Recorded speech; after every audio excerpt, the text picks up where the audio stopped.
Welcome to the Deep Dive. We're here to help you cut through the noise and get right to the core insights you need. Today, we're jumping into a really critical area, the environmental impact assessment market, the EIA market. That's right. It's vital for sustainable development, environmental protection, and just keeping up with regulations worldwide. Exactly. And our mission today is basically to pull out the key takeaways, the essential nuggets about this industry. And kicking off with a big picture, the numbers are pretty well eye-opening. The global EIA market, it was already valued at almost $14 billion back in 2021. A significant starting point. Right, and it's projected to surge past $17.5 billion by 2025. And get this, nearly $30 billion by 2033.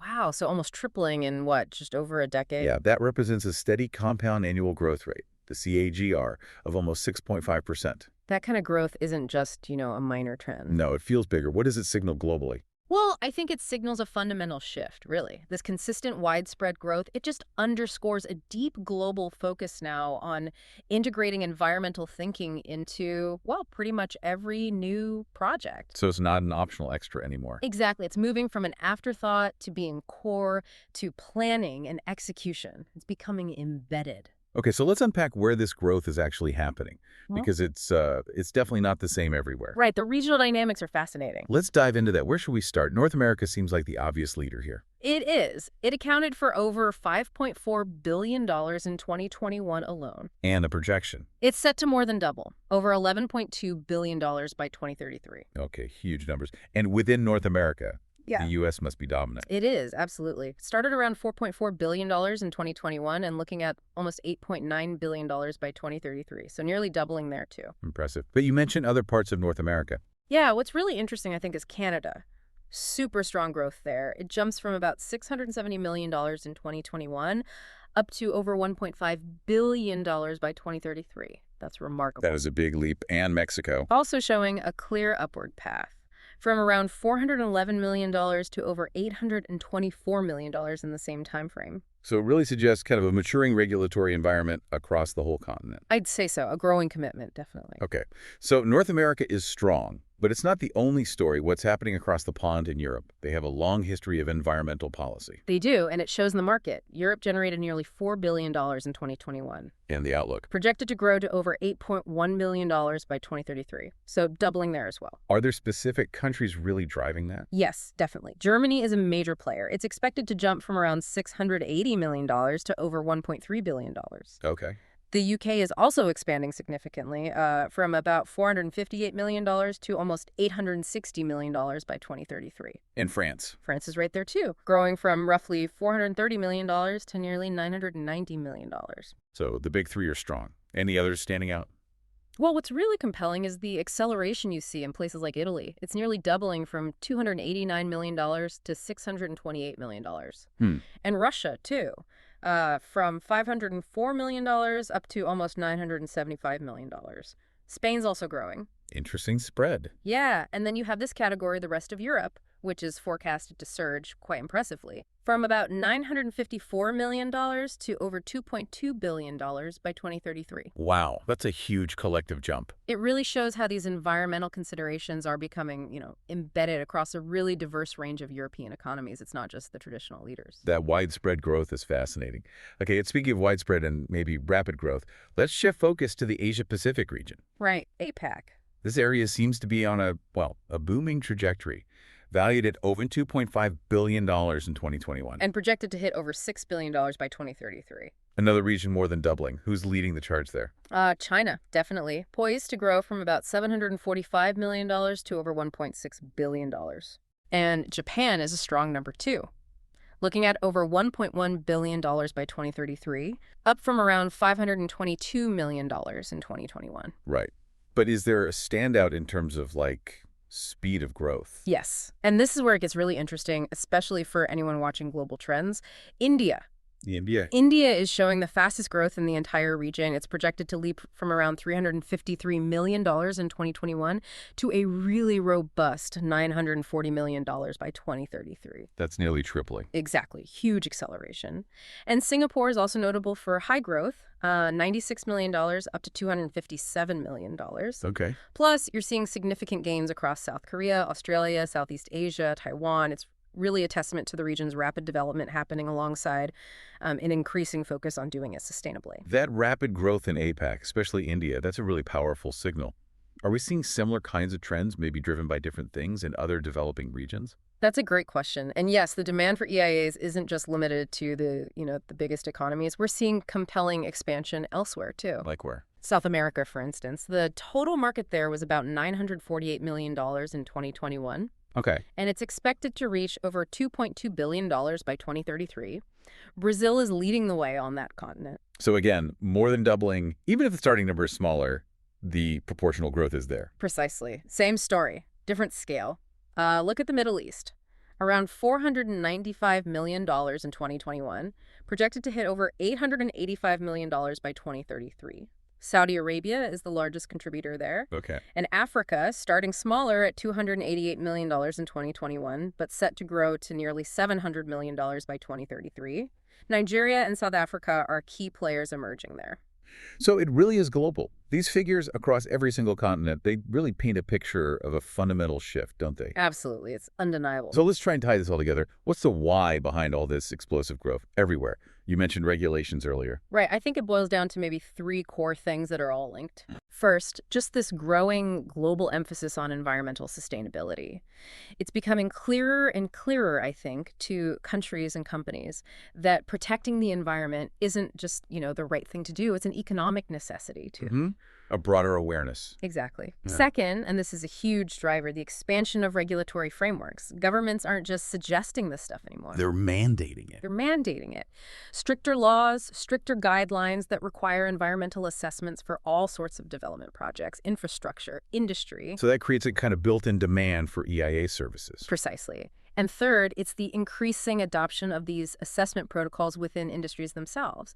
It's moving from maybe being optional and nice to have to just standard practice, expected practice. That makes sense. It becomes part of the normal way of doing business. Yes. And that shift is crucial because it connects all this data back to, real-world significance, a growing universal awareness of our environmental footprint. It's getting woven into the fabric of how we build and develop. So the main takeaway here seems pretty clear. The environmental impact assessment market isn't just growing. It's on this very clear, steady path of global expansion. Right. Widespread growth. It's not just a niche. It's not fleeting. It really does reflect a fundamental shift towards integrating the environment into development everywhere. It's about building a future that's, both progressive and sustainable, ideally. Which leaves us, and you, the listener, with something to think about. A question to ponder, perhaps. Given this incredibly consistent and widespread growth we're seeing, across developed and developing regions, what does this trend really suggest about where global policymaking is heading and corporate responsibility? And maybe what new challenges or even innovations might pop up as this absolutely essential industry basically triples in size over the next decade or so. Exactly. What happens next? We'll leave you with that thought for your own deep dive. Welcome to the Deep Dive. You send over some really interesting source material for this one. Specifically, parts of a report on the Global Environmental Impact Assessment Market Outlook. And I've got to say, looking through it, the numbers just jumped right out. Yeah, they're pretty significant. So our mission today really is to dig into these sources, pull the key insights, and give you that shortcut to getting up to speed on a topic. Environmental impact assessments, EIAs. It might sound a bit technical, but it's actually crucial to how development happens responsibly. Yeah. And speaking of those numbers, okay, get this. The EIA market, it's seeing some serious growth. Explosive is a good word for it. Right. We're talking nearly $13.8 billion in 2021. That's projected to climb over $17.5 billion by 2025. A big jump in just a few years. And then it's expected to surge past $29 billion by 2033. Wow. Yeah. Which works out to a steady compound annual growth rate, the TAGR, of about 6.5%. Solid growth year on year. Okay, let's unpack this. What's actually, fueling this? Why such a big expansion? Well, it's definitely coming from a few directions at once. One of the main things, and the sources are clear on this, is simply more stringent environmental regulations. Oh, okay. Government's stepping up. Exactly. Governments, global bodies, they're imposing stricter rules and compliance mandates. So EIAs, they're not just like a nice to have anymore. Right. They've become essential prerequisites for getting projects approved. Think energy, mining, construction, big manufacturing. So unavoidable, basically. Pretty much. It flips the script from fixing problems after they happen to planning before you even start. It's about proactive risk management, not just ticking boxes. That makes sense. And then beyond just the rules, there's this growing awareness, both in the public and within companies themselves, about environmental conservation. People just care more. Yeah, definitely. Concerns about pollution, climate change, biodiversity loss. They're really hitting home. So companies feel the pressure from customers, from their own people, to actually show they're mitigating their footprint. So it's a reputation thing, too. It's becoming part of the brand, part of corporate responsibility, absolutely. Okay. What else? We also just can't ignore the sheer speed of infrastructure and industrial growth happening globally. Just more stuff being built. Exactly. New cities popping up, massive transport links, huge factories. Whether it's urban or rural, all this development just naturally ramps up the need for environmental checks. Every big project raises environmental questions that need answers. Makes sense. More projects, more EIAs. Precisely. And finally, there's this big global push towards the UN's Sustainable Development Goals, the SDGs. Right, the SDGs. How do they fit in? Well, companies and public bodies are actively embedding EIAs into their wider strategies. Think ESG, environmental social governance frameworks. ESG, right. And their general sustainability plans. What's fascinating here is seeing how all these forces combine. It pushes environmental thinking from like a separate compliance task right into the core of business strategy and long-term planning. It's changing how we define responsible investment. Okay, so it's becoming really embedded strategically, not just a hoop to jump through. Exactly. But, growth like this, especially this fast, usually comes with some growing pains, right? Yeah. It can't all be straightforward. No, you're absolutely right. There are definitely some significant headwinds, some real limitations the market's facing. Like what? What are the main hurdles? Well, the sources really highlight the cost and the time involved in the EIA process itself. It's not cheap and it's not quick. Okay. You've got extensive field surveys, sometimes really complex public consultations, mountains of paperwork. It adds up. So delays and higher costs for developers. Yeah, frequently. That can be a major sticking point, especially for getting projects off the ground. I can imagine. Anything else? Another big one is the lack of standardization. The rules and procedures for EIAs can vary wildly from place to place. Oh, right, like different rules in different countries. Or even different regions within the same country sometimes. Yeah. Different formats, different legal requirements.